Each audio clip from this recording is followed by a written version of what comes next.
Welcome, everybody, to this episode of Walking Between Shadows. We're your host. I'm Ben. I'm Taryn. And this week, we've got kind of a throwback case we got to bring back up. It's that time. We've been waiting on this for, over a year now? Yeah, we have. Well, Yeah. actually, I've been watching this case since 2011, so I'm pretty excited about what's coming up. Yeah. Well, it's going to be interesting because it's going to kick off here in the next few days. And we're going to keep coverage of this. Don't think we're going to do any remote lives or anything like that, but we're going to talk about it. Yeah, we're definitely going to talk about this. Yeah, and baby, we've had a lot of crap going on the last few days, haven't we? Month. It has been a month. Oh my God. It's been a month. I don't know where you're going with the days. Well, but, trying to shorten up the impact, I guess. Yes, it's been a hectic and wonderful, in some aspects, month. It's been busy. It seems like May's been a year. Yeah. I mean, it really does. It's almost over. It's Memorial Day today, so happy Memorial Day to everyone. Yeah, happy Memorial Day. And so we went down to Tennessee, and we've been to Canada. Mm-hmm. So we've been busy. Had our seventh grandchild, second grandson. Wow, 7, really? Oh my God. Yes. We welcomed little baby Alexander Michael Dudley on the 18th, on the 18th of May. Yeah. Yeah, 4 pounds, 7 ounces. Very healthy little boy, though. Funny little thing. And I'm excited to see him again. Yep. Yeah. So, what else we had going on? So we also took a trip to Canada. Oh, Canada. We sure did. We did. We went and got my sister. So she has been in Canada for, 20 years? Almost to the day. Yeah. That we went up there. Yeah. So we went and got her and brought her home. Yeah. Stayed with us for a couple weeks, and she's getting settled in. Yep.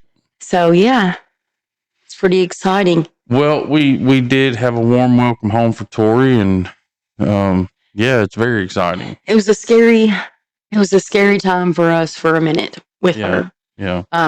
But she is safe now, and she is home. So that's good. Yeah. Very good. So, and the case that we're talking about is Karen Swift and David Swift. David's accused of murdering his wife. Yeah. Hunters found her body near a Dyersburg cemetery back in December of 2011, 6 weeks after she was first reported missing.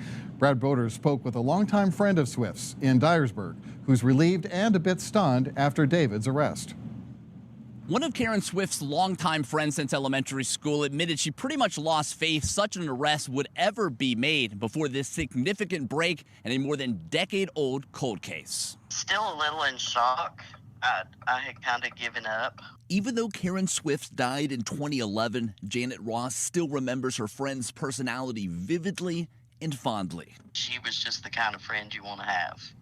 She was a lot of fun. She was witty. She was kind. That's why Swift's unsolved murder affected Ross so greatly for so long. For the first few years, it consumed me every day. That's all I could think about, and I knew that wasn't good for me or my health or my family. Hunters discovered Swift's body near this Dyersburg cemetery 3 miles from her home in December 2011, 6 weeks after being reported missing, and 9 weeks after she filed for divorce from her husband, David Swift. He's now indicted and charged with her murder. We're glad that it looks like maybe justice is being served, but this is very traumatic for their children. Dyer County Sheriff Jeff Bach said, "We have literally spent thousands of hours on this case, and a lot of that time was spent dispelling false information and rumors. Our investigators never gave up and just kept going through the evidence, and I want to sincerely thank them for their diligence in this case." The authorities in Dyersburg had all of these years had been telling Karen's mother that this was not a cold case. They were still working on it. that there would be justice. Still, for Ross, David Swift's arrest felt bittersweet, considering the 4 children involved. They lost their mother 11 years ago, and now it looks like they could be losing their dad. And this is not really a happy day. And so give me some thoughts about where your head's been for a little over a year now with this. A little over a year. Mm-hmm. Well, since 2011, when this took place, there's been so many rumors. This happened in an area that we are from. Yeah, Dyersburg, Tennessee. Yes, And Dyersburg, so Tennessee. Dyersburg is northwest Tennessee, and it's just across the border from the Boot Hill of Missouri. Yeah. And so over the last, actually 2 years, Mm-hmm. really been following it because there has been a suspect that has been arrested, and now the trial begins tomorrow in Yeah. Weakley County. So it's pretty exciting, and I want to go over all this and everything we know so far. Yeah, they're having the case in the big town of Dresden. Honey, I mean, how big is Dresden? I would say it's maybe about the same size as Trenton, so about 4,000 or 5,000 people. Mm-hmm. Yeah, Dresden's not a bad town though. I went to college at Martin, at UT Martin. Yeah. And Dresden's just 15 minutes away or less, and it's the county seat for Weakley County. And I really never had a bad experience there. It's mostly good folks. Right. So yeah, the past 2 years, I Mhm. can say before that, from 2011 until 2022, the rumors will get to you, Yeah. and the speculation and all the things that were heard and things that were brought out during this case and during the investigation of this case that made me think one way at first Yeah.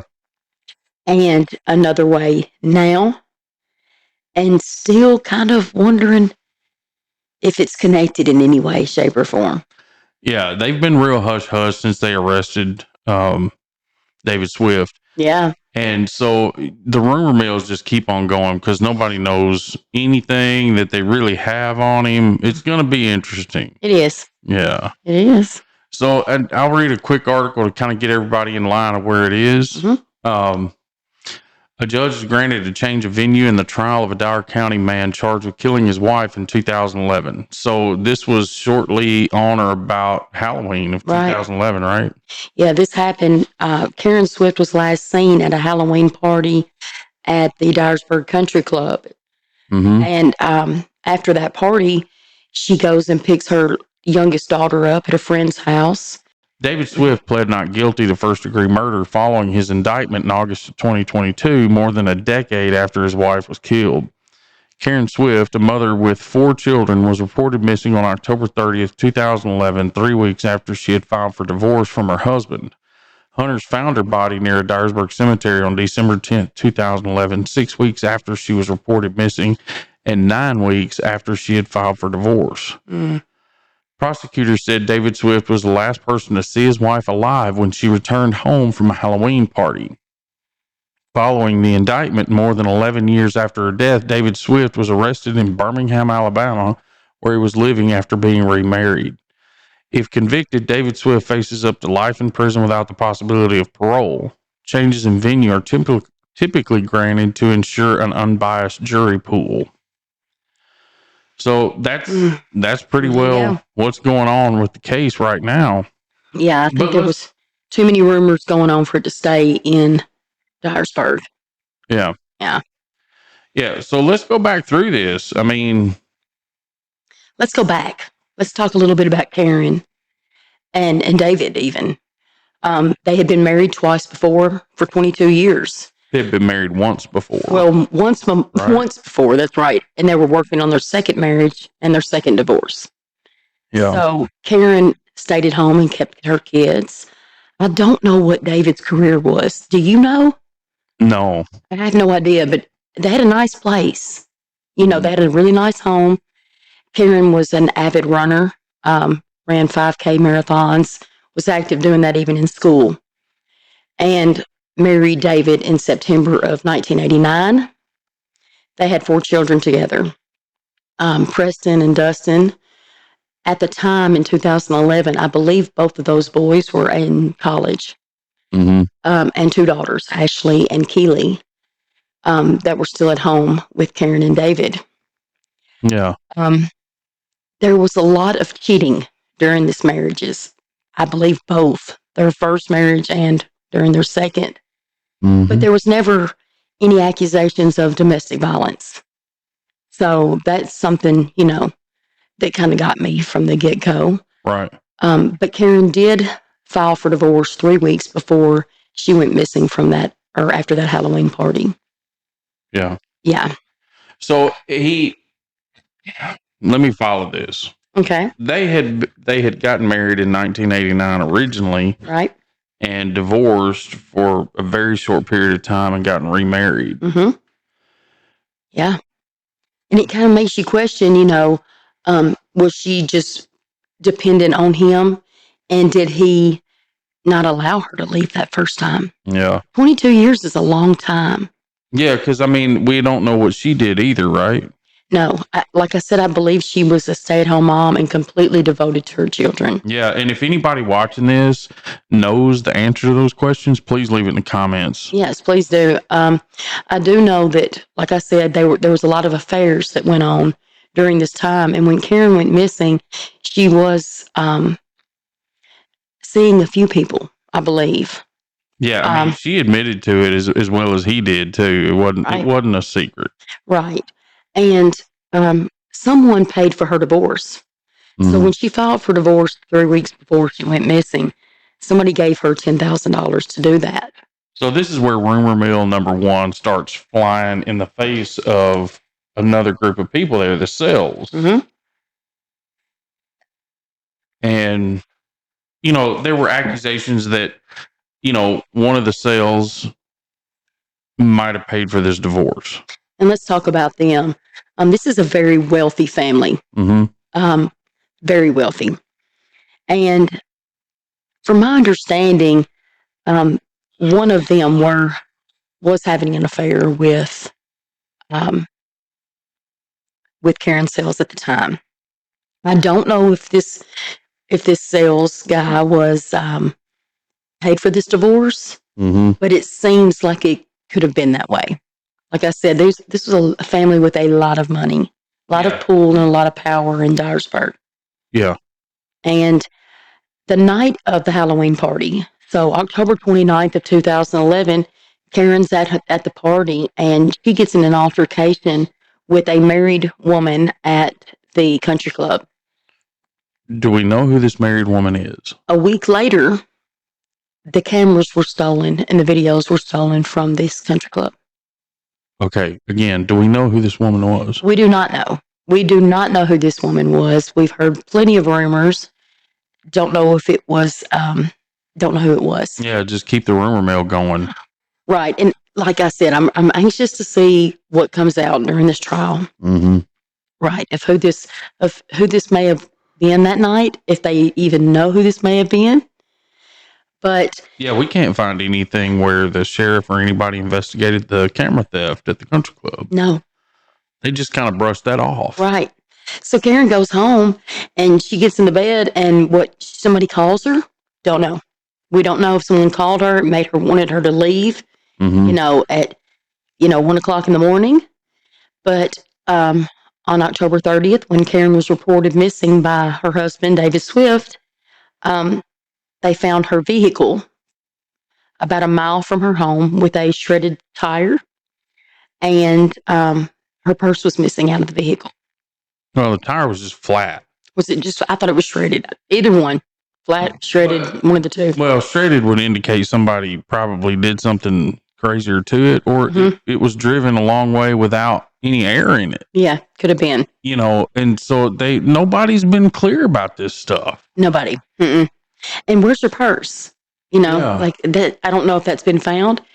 It could be found maybe back at her house, and that could have led to some of the, some of the guilt on David. Yeah. But 6 weeks later, on December the 10th, Karen's body, partially decomposed, was found in the kudzu at Bledsoe Cemetery, which was about 3 miles from her and David's home. Yeah. So everybody knows what kudzu is. Mm-hmm. Kudzu is a prolific vining plant, and it Right. was brought over from China many years ago to help with stabilizing soils and keeping soils from washing away and stuff like that. But it was good intentions and bad judgment. Shit. It turns out it's a pest, Mm-hmm. and it just takes over land and stuff. So when you go to where this cemetery was, there's just spots of it that are being kept managed or have been kept managed over the years. But this stuff is thick. Yes. Like feet thick. And I remember seeing it growing up all through Tennessee. Mhm. On the side of the road, I always thought if you drive off in that, will Yeah. anybody see you? Yeah. I mean, like, really? Right. Because Right. It's that thick. You don't know what you're falling down into Yeah, or how I mean, deep it is. Yeah, it grows up and like pulls down 100-year-old oak trees. It's just so wild. Right. So Karen's body was found in that kudzu on December the 10th. Mm-hmm. There was a search that was done in that area just a month before, like in November, and she was not found there. So, that there was a lot of speculation of, at first, people were saying that Karen's body was not really decomposed enough for it to be out there as long as it was for 6 weeks, Right. and that it may have been moved there from somewhere else. Like where? Because this is another big rumor on. It's almost like I don't even want to talk about that rumor, but there was rumors that she was stored in a freezer at Mhm. some of these places that Yeah, restaurants that the Sales family owned. right, Yeah. which is devastating for this family. If this is not true, I mean, this is terrible. But we'll get into that a little bit more. Mm-hmm. So, I mean, an autopsy was done on Karen's body, and it came back that her toxicology was just like Benadryl, a little bit of alcohol, and that's it. Normal. Yeah. She was very fit, beautiful woman too. She was a runner, right? Right, very healthy. Healthy, beautiful woman, and she had blunt force trauma to the head. So the matter of death was ruled as a homicide. Mm-hmm. But some things that went on before that bring the cells into this, is like Karen telling her best friend a couple weeks before she went missing that someone paid this divorce for her, Yeah. and that she now had the police in her back pocket, which is interesting. And her friend asked her, what do you have to do for that? And Karen said, there's definitely a price to pay. I'm sure she didn't think it would be this. Well, and she also told her that she'd gotten herself involved in multiple affairs. Uh-huh. And so there's a lot of things that went on, around the time. But so all these rumors are going on. And there's even some extortion that went on during the investigation over all these years. Mm-hmm. And Ben, we learned a little bit about that today. Well, I think it's important to say that, here Karen had been found and all of this information was coming to light kind of as the parties saw fit. Mm-hmm. And then lo and behold, a private investigator shows up. Out of Nashville, Tennessee. Yeah. Yes. And that's where you are going with that last statement is, this person showed up and started investigating every matter, and even went to the police and said, look, you've got a stack of hundreds of cases you're dealing with. I understand that you don't have time, but I do. That's right. And I'm going to turn every rock, every stone, every anything over to try to find out what happened to Karen. Mm-hmm. And so to me, that rocked the Dyer County Sheriff's Department back on their heels. Yes, from the get-go. Mm-hmm. And so, and she did diligent work. Yes. But all along, everybody in the community was wondering, why are you here? Mm-hmm. How are you here? Yeah. who is responsible for getting you here? And that's part of the rumor mill too. You know, Like, who's paying the bill for you to research all this and investigate all this? right. And this person was claiming that it was pro bono work. Mm-hmm. That's where the rumor mill goes wild again. I don't know about this. I don't know if she's here pro bono for real, or maybe somebody did in fact pay her. So yeah, let's kind of run through that. Okay. You know, Karen had been found. Mm-hmm. All the speculation about, you know, how she got there and, you know, why she wasn't in the state of decomposition she should have been in if she'd been there the whole time. Yeah. And then this private investigator shows up Yes. and starts flipping these rocks over. Right. Yeah. Absolutely putting up, Yeah. putting up some suspicions Mm-hmm. for sure. And I feel like maybe this private investigator found out who paid for the divorce. Yeah. And who she was having her affairs with. Mm-hmm. And now, from my understanding, I listened to her podcast today. We both did. Mm-hmm. And it was just on the extortions charges and the things that went on during this investigation. And Yeah. I'm not even sure when this took place, when the extortion, but I think it was pretty early on. Is that right? No, I think it was several years Okay. because it went to the extortion went to trial in like 2014. Okay. So it was very early. So it wasn't just a couple years. 3 years. Yeah. Yeah, a couple years. Yeah. So again, any listeners, watchers out there that know any of the facts of that case, feel free to leave comments. We heard a phone call in between the sales, right? Yeah. And an attorney. And this attorney was trying to extort them out of $25,000. Am I correct? No. No? We heard a call between the sales and somebody who claimed to know all of the information, including what implicated someone in their family. And he was willing to tell them everything as long as they paid $25,000 through an attorney. Mhm. And that attorney was going to set this up so that they were protected by attorney-client privilege Okay. if the sales agreed to pay the $25,000. And so the conversations we heard was the first one was between the sales and the rat, the guy that knew everything. So it was the father. It was Darren and Daryl Sales is who we heard on Yeah. these calls. Yeah. Okay.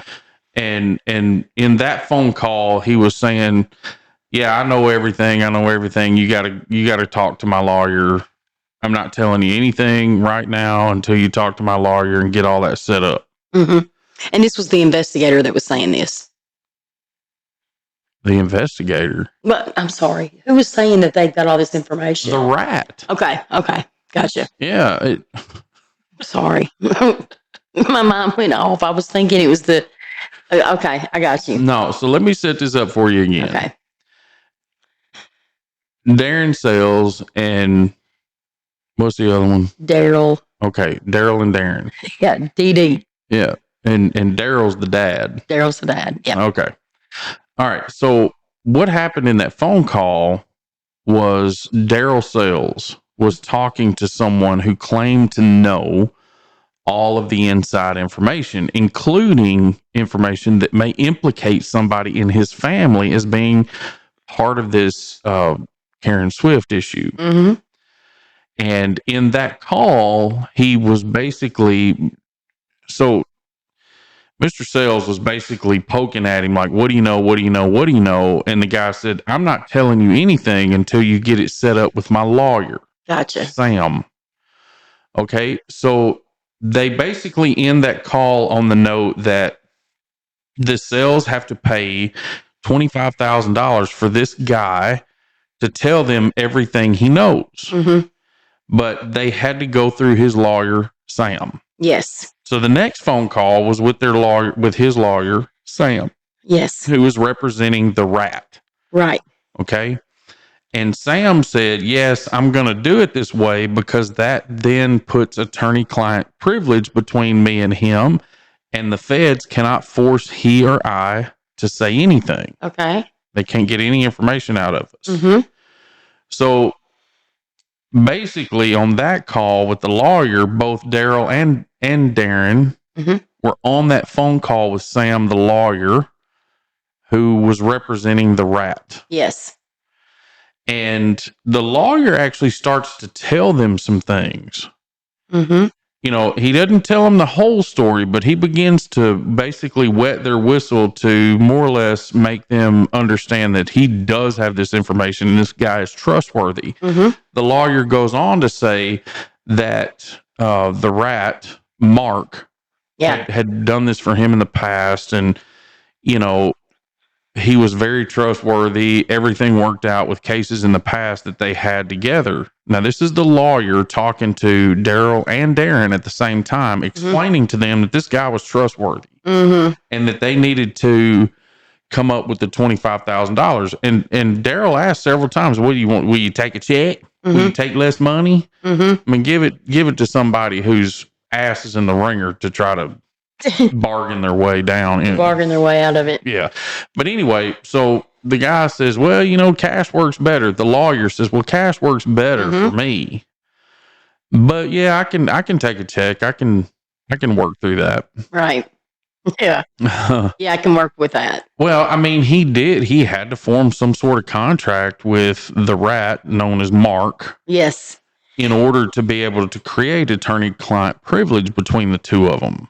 Right. So I can remember them, you know, like this Sam, the attorney, saying, you know, I didn't even know. I don't care what happens with this. I don't know this Not woman. interested, Not yes. interested in this case at all. Yeah. So, I mean, I could care less.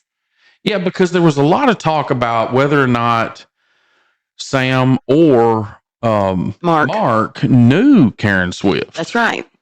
And Mark seemed to know her Mm-hmm. or know of her, Mm-hmm. but the lawyer did not. Yeah. I think Mark, the rat, said that she would run. He'd see her running sometimes. Mhm. That's about it. Stop in a store and get a Pepsi. Yeah. You know, yeah.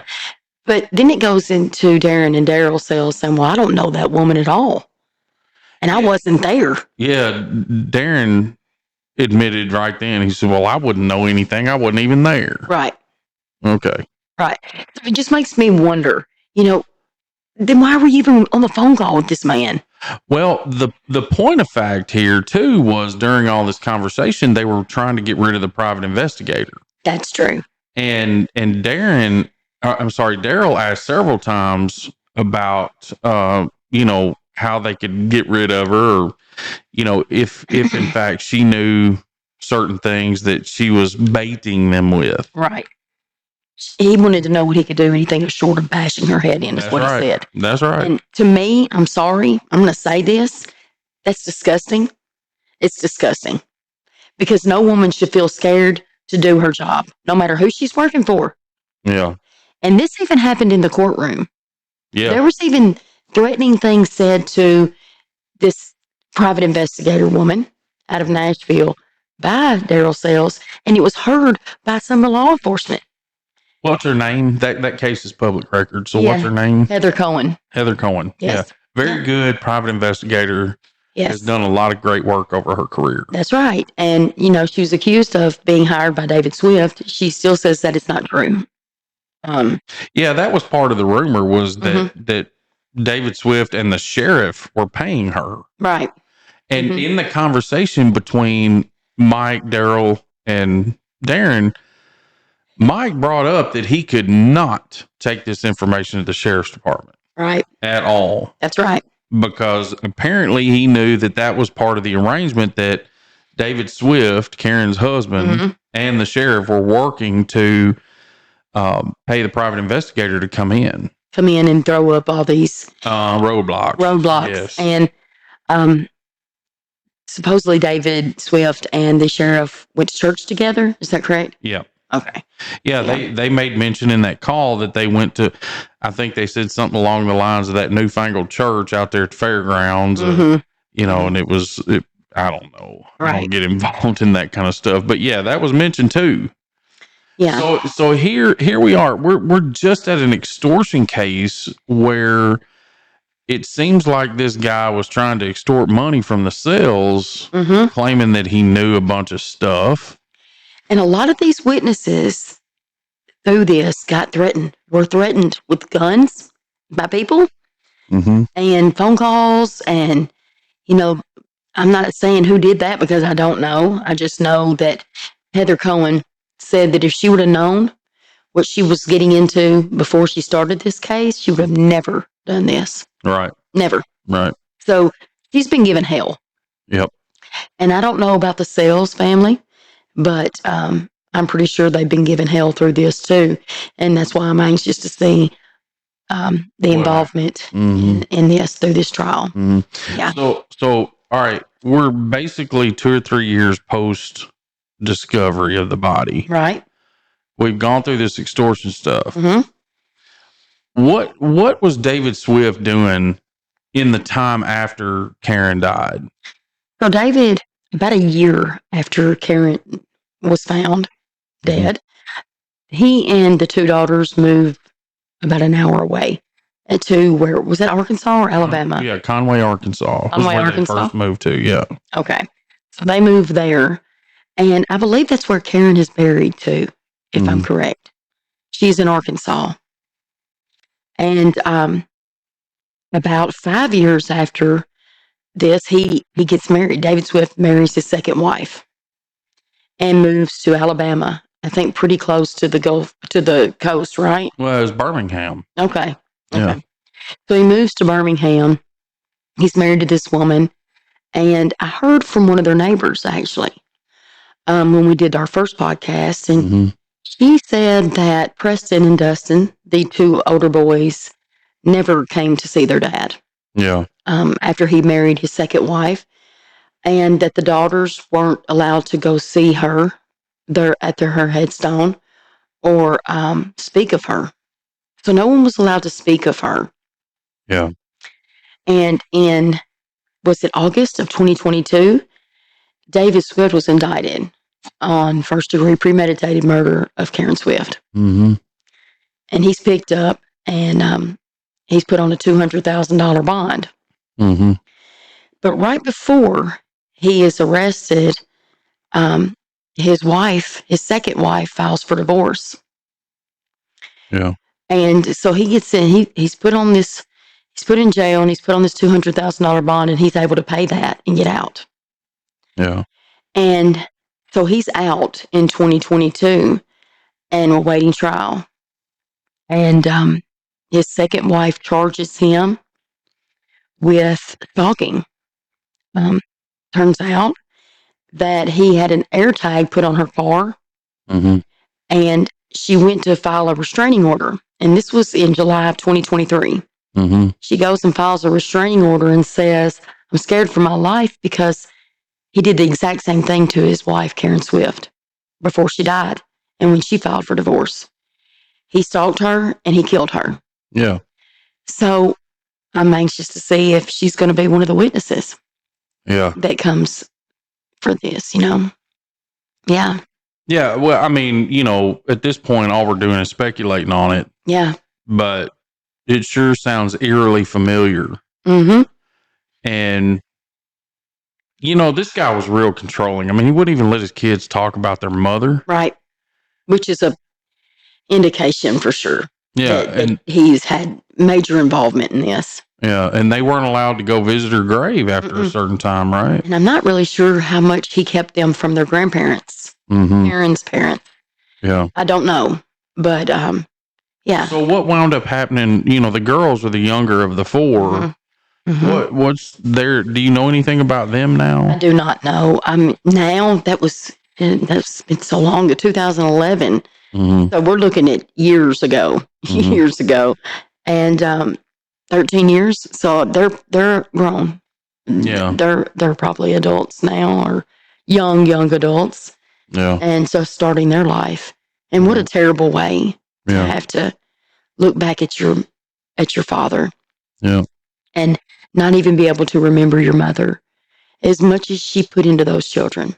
You think about how much time Karen gave to those kids, 22 years to that marriage. Mm-hmm. And he could not handle her leaving. He couldn't do it. All the while, both of them are cheating on each other. It just is odd. Yeah. And it makes me wonder, when she divorced him the first time, was he stalking her? Was he stalking her and threatening her? Or Yeah. did he just have all the money and she didn't have any control? And the second time around, he lost some control whenever she got with someone that had money to pay for this divorce. Mm-hmm. And I feel like that made him lose control, Mm-hmm. you know. And she could have said to him, hey, look, I've got somebody that's paid for this divorce. I don't need you. I don't need you. Yeah. And he realizes she doesn't. Yeah. And I'm going to lose this. And I don't want to. I don't know what kind of mind, somebody has that would hold a woman back like that. But evidently he had it. And we're going to find out all the details of it. Yeah. Yeah. Well, again, just to remind everybody, Karen Swift disappeared on Halloween of 2011. And in the meantime, the rumor mills have produced a lot of fireworks with a lot of people in that area, especially the not just her family, but the Sells as well. And we've finally gotten around to the fact that her husband was arrested on premeditated murder charges, and his case begins this week. Yeah. In Dresden, Tennessee. Yeah. And I just want to say, don't come for us.